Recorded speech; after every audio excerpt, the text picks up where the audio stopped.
lumière que nos cœurs contemplent, la lumière que nos cœurs contemplent.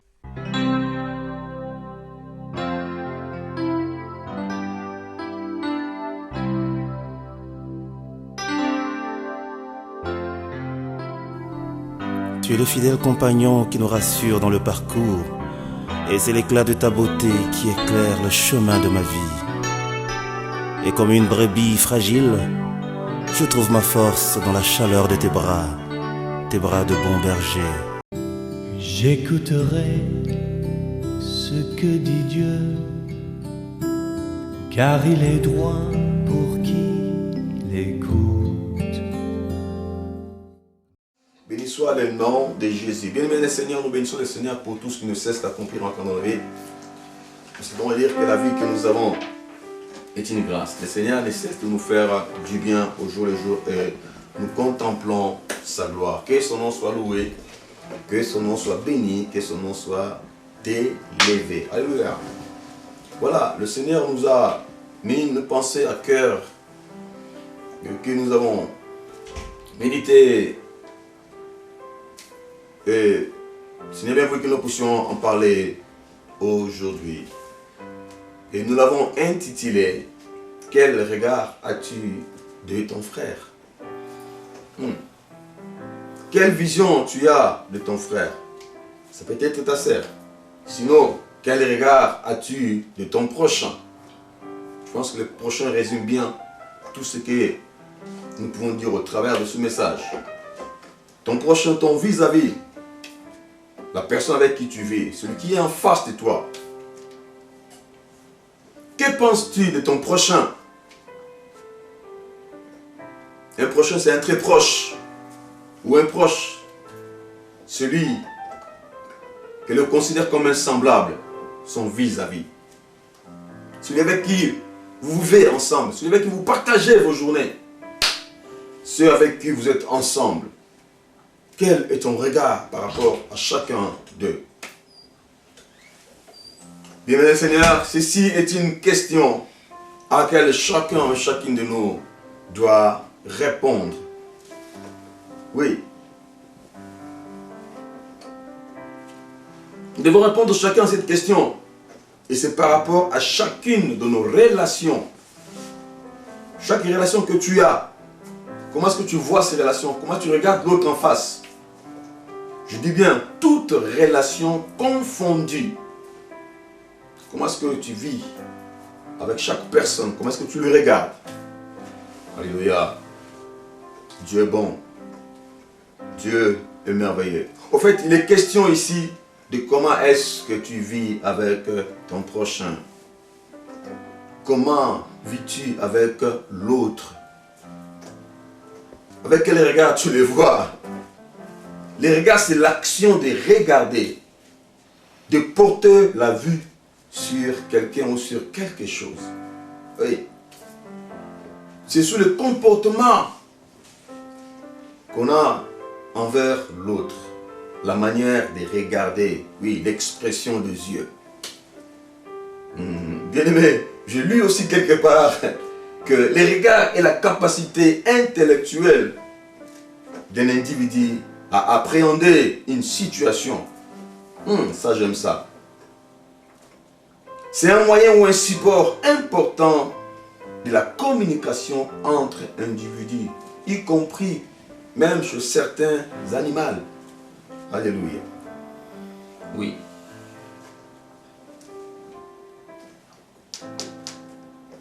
Le regard.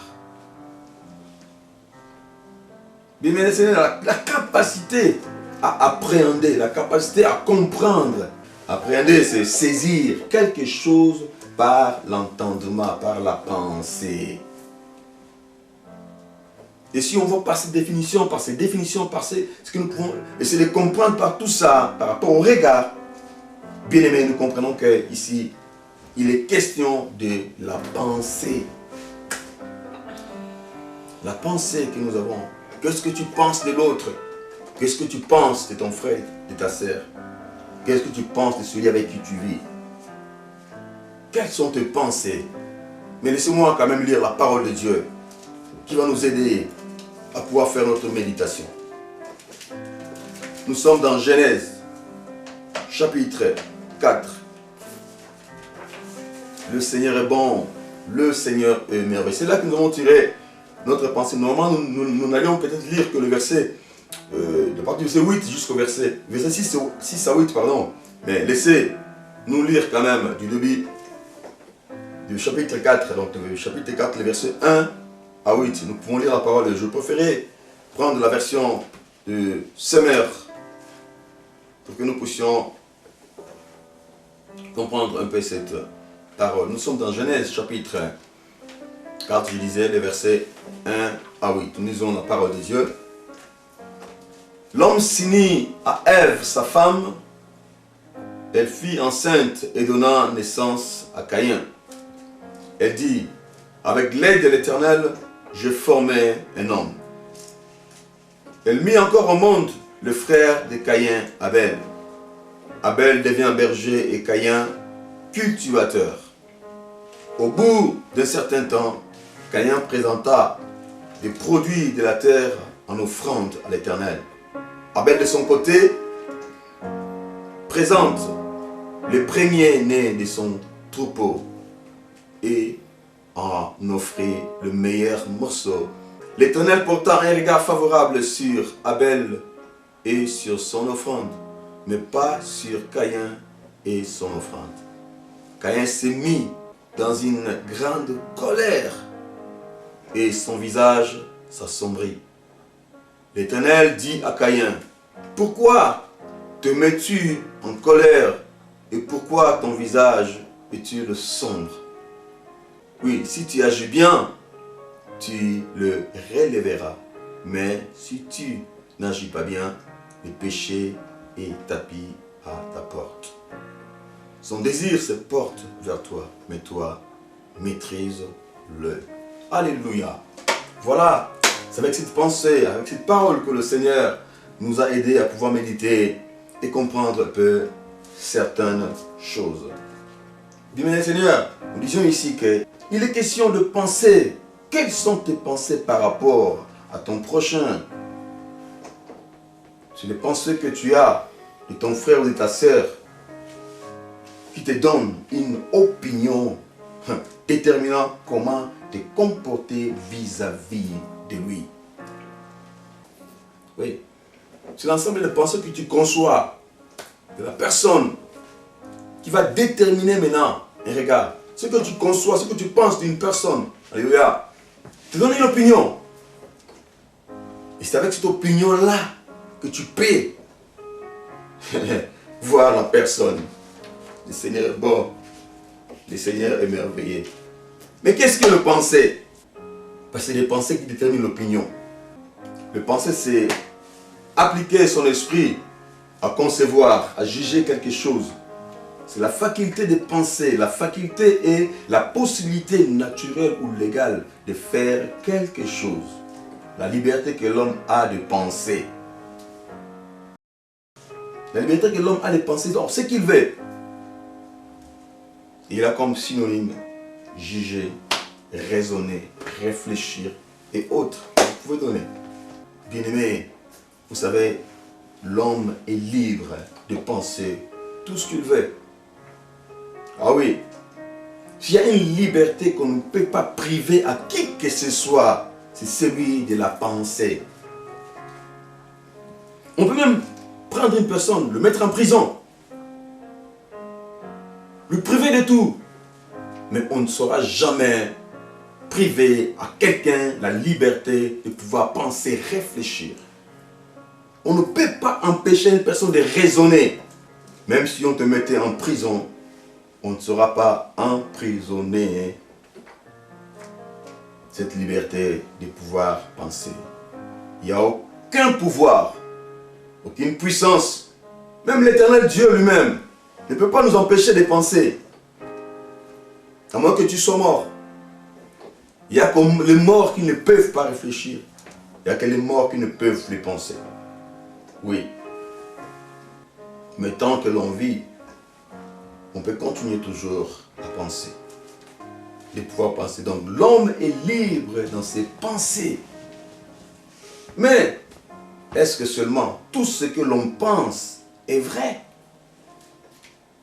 Est-ce que tout ce que l'on conçoit, tout ce qu'on peut penser est réel? Est-ce que nos pensées par rapport à tout ce que nous pouvons juger sont-ils exacts? Puisque nous sommes libres à penser. Nous sommes libres de concevoir ce que nous voulons. Bien-aimés en Christ, est-ce que tout ce que vous pensez, tout ce que tu penses, alléluia, particulièrement pour l'autre, pour ton vis-à-vis, pour celui avec qui tu vis, est-ce que cela est vrai seulement? Tes pensées pour l'autre sont positives ou négatives? Bien-aimé dans le Seigneur, quel regard as-tu de ton frère ou de ta sœur? Quelles sont tes pensées pour ton prochain, pour celui avec qui tu vis? Ça peut être Jésus, ça peut être ton mari, ta femme, un ami, un copain, une copine, un collègue, peut-être de travail, un voisin, de palier ou de l'immeuble. Ça peut être ta compagne ou ton compagnon, ton conjoint. Alléluia. On peut aller encore plus loin. Parce qu'on dit qu'à l'égard de toutes les relations que tu as, chaque relation que tu as, mon frère, ma soeur, essayez de voir. Chaque relation que vous avez, comment est-ce que vous les conservez? Comment est-ce que vous regardez la personne avec qui vous êtes en relation? Quelles sont vos pensées par rapport à la personne? Je vois dire, on pouvait aller encore très loin parce qu'on parle du prochain ici. Que penses-tu de la personne avec qui tu vis? Quel regard as-tu vis-à-vis de celui que tu dis que tu aimes? Comment tu le regardes? Seigneur est bon, Seigneur est merveilleux. Comment tu regardes ton mari? Comment tu regardes ta femme? Pour ceux qui sont mariés. Nous pouvons encore aller plus loin. Que penses-tu pour nous qui sommes à l'église? Que penses-tu de ton pasteur? Oui. Que penses-tu de ton employé? Ou encore que pensent tes employés? Quel regard as-tu de celui avec qui vous êtes souvent? Comment est-ce que vous le regardez? Quelles sont tes pensées, tes motivations à l'égard de l'autre? Surtout quand il prospère. Surtout quand il prospère. Quand tu le réussis dans ce qu'il fait. Que dites-vous? Alléluia. Quand vous voyez vos frères, vos sœurs, quand vous voyez les gens qui sont autour de vous en train de s'épanouir, en train d'évoluer, en train de réussir dans les entreprises, que dites-vous? Avec quel œil vous le regardez? C'est ça le problème. Bien-aimés dans le Seigneur, aujourd'hui nous avons un problème dans le monde, seulement par rapport à comment est-ce que nous nous regardons les uns les autres. Nous avons un problème aujourd'hui de regarder les uns aux autres. Comment est-ce qu'on se regarde? Comment est-ce que nous jugeons les autres? Quelles pensées nous avons entre nous? Alléluia. Nous concevons tout comme nous voulons. Et surtout que nous sommes libres à concevoir, à penser. Nous concevons de penser bien dans le Seigneur pour autrui. Et nous arrivons à porter un jugement.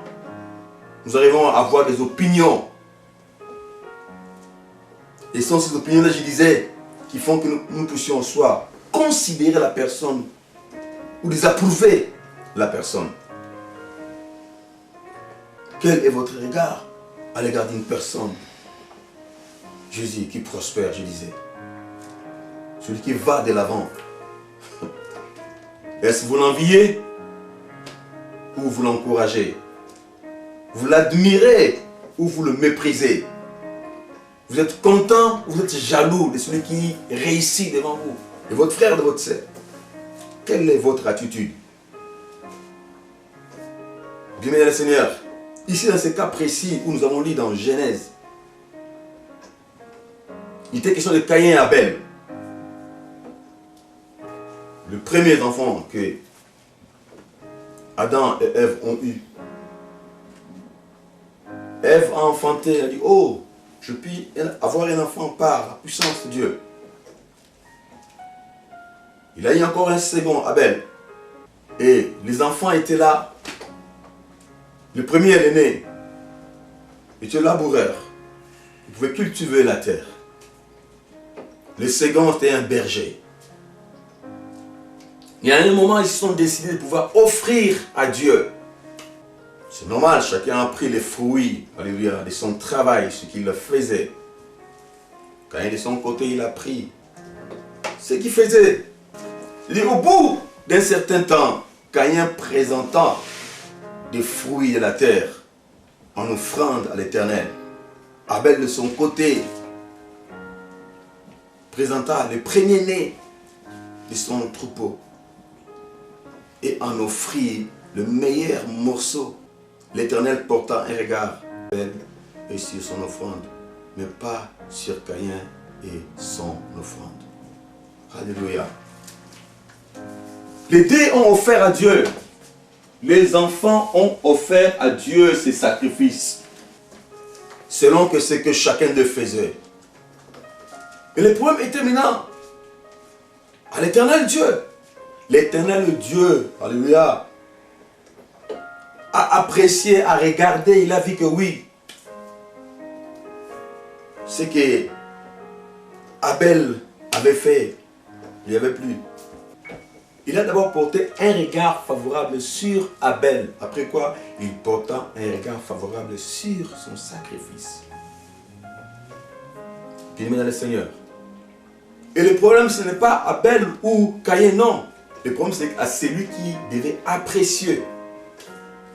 Alléluia. Les deux ont fait un geste. Mais il a plu au Seigneur de pouvoir agréer les sacrifices que Abel avait fait. Et il a rejeté les sacrifices de Caïn. Mais qu'est-ce qui va se passer? La Bible dit que Caïn fut irrité.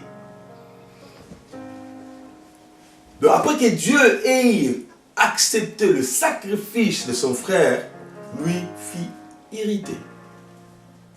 Il s'est énervé. Et qu'est-ce qu'il a fait? Il a commencé à concevoir de mauvaises pensées. Il avait un mauvais comportement. Et le Seigneur avait vu. Et le Seigneur l'a prévenu. Mais pourquoi es-tu irrité?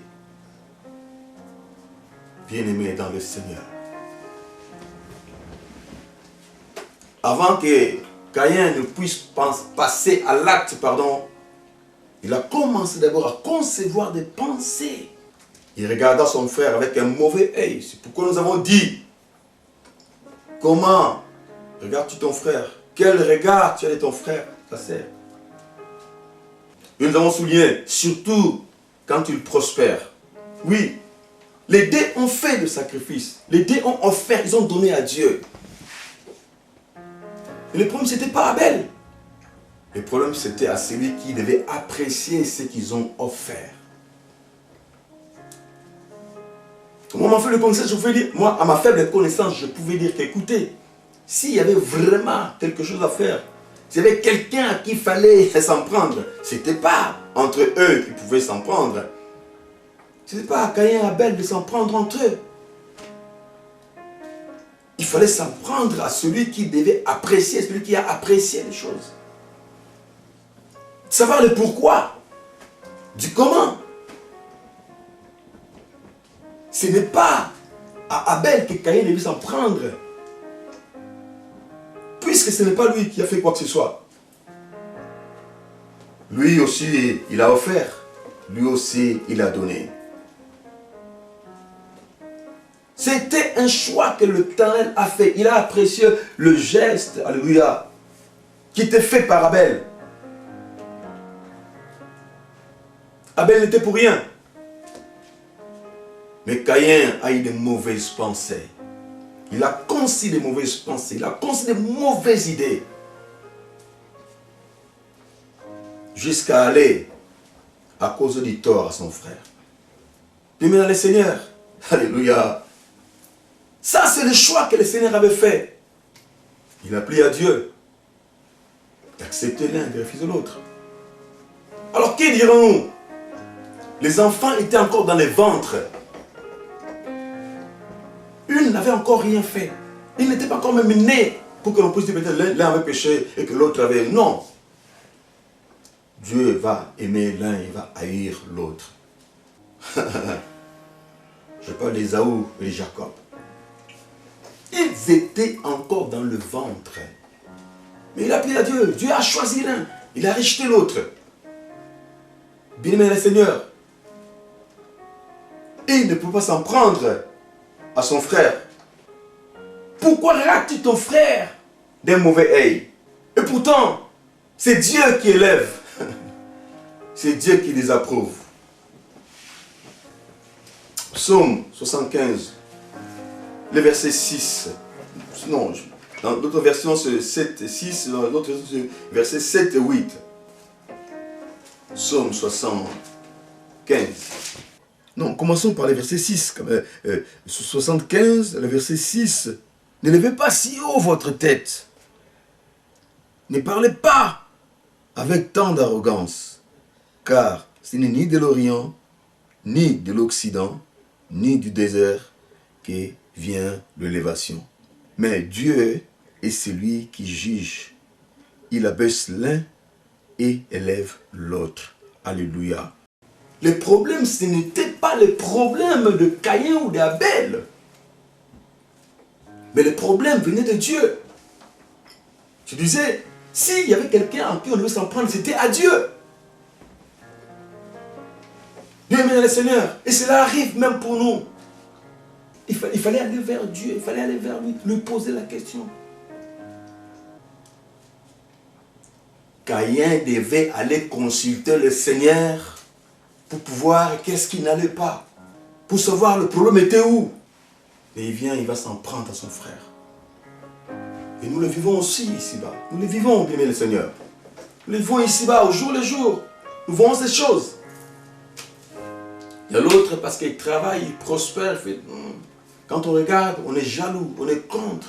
On ne fait pas la progression de son prochain. Eh bien, nous nous faisons du mal entre nous. On s'entretue, on arrive même à s'entretuer, on arrive même à se tuer. Et pourtant, c'est Dieu qui élève. Et pourtant, c'est Dieu, alléluia, qui accorde quoi que ce soit. Des fois, on voit par rapport à l'évolution du frère, comment est-ce que le frère évolue, par rapport à son talent, par rapport à ce qu'il fait. Nous devenons jaloux entre nous. Oh, non, disons une petite parole encore. N'est-ce pas qu'il est écrit? Oui, Jacques chapitre 1er, verset 17, si je m'abuse. Qu'est-ce que tu dis de ce que ton frère fait? Jacques chapitre 1, verset 17. Toute grâce excellente et tout don parfait descend d'en haut, du Père des Lumières, chez lequel il n'y a ni changement ni ombre de variation. Alléluia. Toute grâce excellente et tout don parfait nous vient de Dieu. C'est Dieu qui accorde, c'est Dieu qui donne. C'est lui aussi qui apprécie, qui approuve ou qui désapprouve le travail dans chacun de nous. Bien, mais si ton frère évolue, si ton frère prospère, il n'y a pas à être jaloux quoi que ce soit. Bénis le Seigneur. Parce que tous nous recevons de Dieu. Nous recevons de Dieu toutes choses. J'ai toujours dit, le spirituel, le matériel, le physique, c'est Dieu qui nous donne. Si ton frère est en train de prospérer, tu dois bénir le Seigneur. Car Dieu est celui qui fait toutes choses. Oui. Le Seigneur parlant des talents. Il dit qu'on a donné au premier 5 talents, au deuxième 2, au troisième 1. Et le gars était parti. En son retour, il va demander de rendre compte. Celui qui avait 5 Seigneur, j'en avais 5, j'ai produit encore autant. Celui qui en avait 2, il dit, Seigneur, voilà, j'en ai 2, je produis encore 2 autres. Celui qui n'en avait reçu qu'un, Seigneur, je savais que tu étais un homme dur, qui moissonne là où tu n'as pas sémé, et qui amasse là où tu n'as pas vanné. J'ai eu peur. J'ai caché ton talent. Prends ce qui te revient. Et son maître était énervé. Il dit, non, c'est pas possible.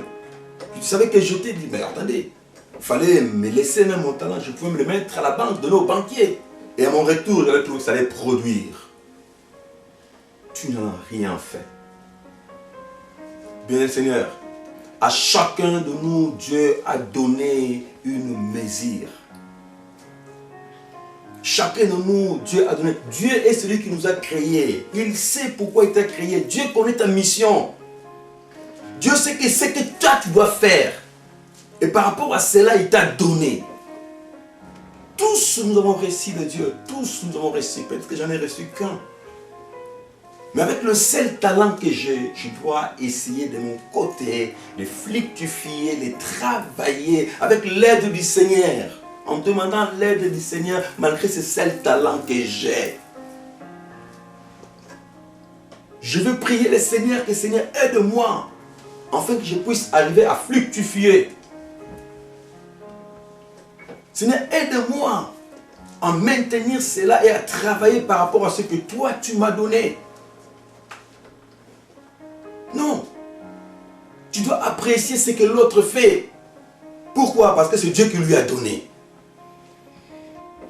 Oui, tu bénis le Seigneur, tu rends grâce à Dieu. Quand tu vois ton frère prospérer, tu dis waouh, Dieu soit loué pour ce qu'il fait. Et toi, dans ton domaine, dans ce que tu fais, dans ce que tu es, fais aussi. Fais avec ce que tu peux. Il ne faut pas te comparer à qui que ce soit, bien le Seigneur. Le Seigneur a donné à chacun, alléluia, selon les capacités de chacun de nous. Et même dans l'œuvre, nous servons tous selon la mesure de la grâce que le Seigneur a déversée sur chacun de nous. Nous avons tous reçu des dons de Dieu, de la part du Seigneur. Alors, ce que tu as reçu là, mon frère, ma soeur, travaille-les. Pourquoi es-tu jaloux de ton frère? Et cette jalousie, c'est ça qui nous amène à commettre des dégâts. Nous concevons de mauvaises pensées par rapport à autrui, par rapport à son frère, par rapport à son vis-à-vis. J'ai dit, c'était par rapport à toutes nos relations. Chaque relation que tu as, mon frère, ma soeur, chaque relation que tu as, quel est ton comportement? Comment tu vis ta relation avec celui avec qui tu es maintenant? Même pour ceux qui sont associés, même pour ceux qui sont le gérant, alléluia. Il y a des gens à qui on donne des responsabilités. Ah oui. Il y a des gens à qui on donne des responsabilités. Quelqu'un s'est engagé, dit que non, mais écoutez, on va faire l'affaire, on va travailler. Je vais peut-être pouvoir débourser, je vais sortir l'argent, vous allez de gérer. Et surtout des relations qui se font à distance. Oui, ceux qui se font souvent à distance. La personne qui est poumonée, il s'est donné, il a travaillé très dur peut-être pour pouvoir gagner quelque chose. Que non, je vais investir, alors je vais travailler soit avec mon frère ou je vais travailler avec ma soeur. Ou encore, il prend une autre personne, je vais travailler avec telle une personne, un frère, un bien-aimé, je vais travailler, on va travailler ensemble. Bien-aimé le Seigneur, on vous a donné des choses à gérer. Comment est-ce que vous le faites? Et comment est-ce que vous regardez l'autre, celui qui vous a donné cela? Et vous aussi, vous qui avez donné aussi, comment est-ce que vous regardez celui qui travaille peut-être, celui avec qui vous travaillez ensemble? C'est vice-versa. Toi qui es en train d'aider une personne, toi qui aides une personne, quelles sont tes motivations? Avec quel œil tu regardes la personne? Avec quel œil tu regardes comment dirais-je encore? Comment est-ce que tu regardes cette aide que tu es en train d'apporter? Pourquoi tu le fais? Pourquoi tu es en train d'aider la personne? Pourquoi tu veux aider une personne? Parce qu'il y a aussi l'amour du fermier qui existe. Oui, élevé pour pouvoir après le sacrifier. Bien-aimé dans le Seigneur, comment est-ce que vous vivez vos relations? Les employés, les employeurs, on a dit. Comment est-ce que l'on vit? Comment on se comporte? Comment est-ce que l'on fait les choses? Est-ce que nous travaillons pour pouvoir fructifier la chose? Nous travaillons pour l'avancement de l'œuvre ou non? Vous travaillez à contre-cœur ou vous travaillez vraiment avec un cœur sincère pour que les choses puissent prospérer? Alléluia. Je ne sais pas pourquoi cela me tient à cœur. Je ne pouvais même pas penser à ça. Bien aimé dans le Seigneur. Pour nous autres qui sommes loin, il y en a qui sont loin. C'est les pays d'origine. Mais ils peuvent essayer de faire quelque chose avec des gens qui sont de loin aussi. Mais comment est-ce que vous appréhendez les choses? Comment est-ce qu'on fait les choses? Bien-aimés dans le Seigneur, cela est très important. C'est cela qui fait que nous pouvons nous entretuer, je disais. On arrive à concevoir de mauvaises pensées. Lui aussi, qu'est-ce qu'il pense? Qu'est-ce qu'il pense? Qu'est-ce qu'il croit? Il pense qu'il n'y a que lui qui peut faire. Il pense qu'il y a... Non, mon frère, ma soeur. Pourquoi as-tu de mauvais regards par rapport à ton frère? Tu te fais des pensées. Tu arrives à concevoir des pensées toi tout seul. En toi-même, tu arrives à concevoir des pensées par rapport à ton prochain, par rapport à ton frère.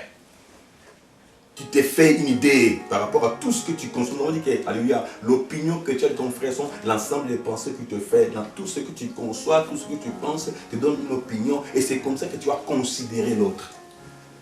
Mais pour considérer une personne, cela dépend de pensée que tu as de la personne.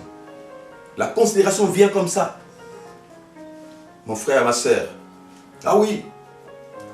Pour pouvoir me considérer, pour m'honorer, tu dois avoir de bonnes motivations, de bonnes intentions pour moi, de bonnes pensées pour moi. Quand tu n'as pas de bonnes pensées pour moi, mon frère, tu ne vas jamais m'apprécier. Tu n'apprécieras jamais, alléluia, l'autre si tu n'as pas de bonnes pensées pour lui. La considération vient de ce que nous concevons en nous-mêmes, de ce que nous avons comme opinion. Bien, le Seigneur, aujourd'hui, pour que je puisse croire en Dieu, parce que je reconnais que c'est lui qui est mon créateur, il est mon Seigneur, il est mon sauveur. Et je lui ai donné ma vie, je lui donne ma vie. Oui, parce que je crois en lui. J'ai de la considération à l'égard de Dieu par rapport à ce que Dieu a fait pour moi, par rapport à comment je conçois, par rapport à comment je considère l'Éternel. Je le considère comme mon Père, mon Créateur. Alléluia. Le Christ disait, est mon Seigneur, c'est celui qui m'a sauvé. Je lui ai donné ma vie parce que je crois. Oui, je crois au Seigneur. C'est pourquoi je lui ai donné ma vie. Je lui ai donné ma confiance. Et c'est comme ça. Bien-aimé le Seigneur. Et cela doit être pareil pour nous qui sommes ici-bas. De notre façon, Dieu a établi les choses ainsi. Les enfants aussi, ici-bas, c'est comme ça. Un enfant doit considérer son père. Quand tu n'as pas de considération, quand tu n'as pas d'égard, quand tu n'as pas de bonnes motivations, tu ne peux pas respecter, tu ne peux pas honorer. Oui, la parole dit honore ton père et ta mère. Il y a des bénédictions qui sont liées par rapport à ça. Comme des malédictions liées par rapport. Ton père peut ou n'est pas, ou ta mère peut ou n'est pas parler ou quoi que ce soit. Mais parce que tu ne le considères pas, parce que tu n'as pas un bon regard par rapport à eux, tu risques d'être maudit.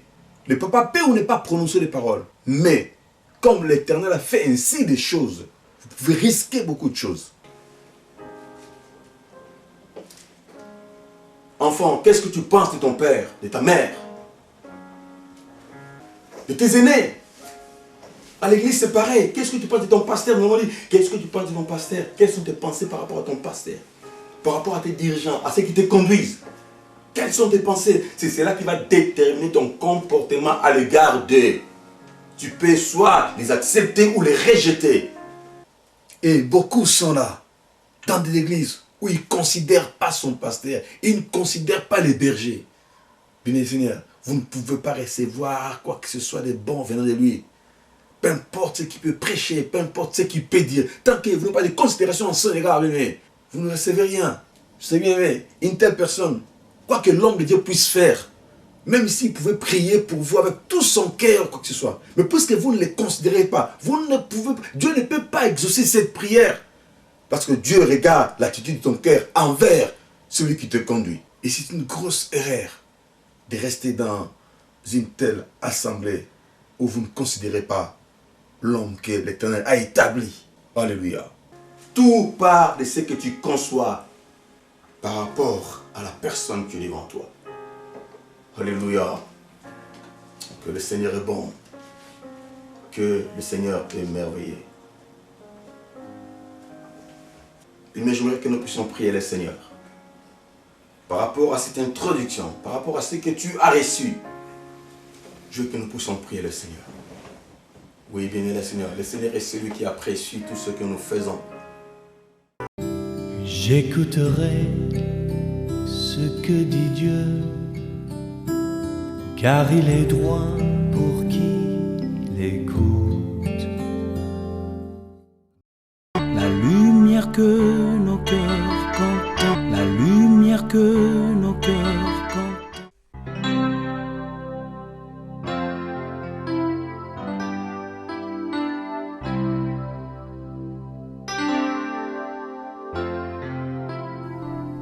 Tu es le fidèle compagnon qui nous rassure dans le parcours, et c'est l'éclat de ta beauté qui éclaire le chemin de ma vie. Et comme une brebis fragile, je trouve ma force dans la chaleur de tes bras de bon berger.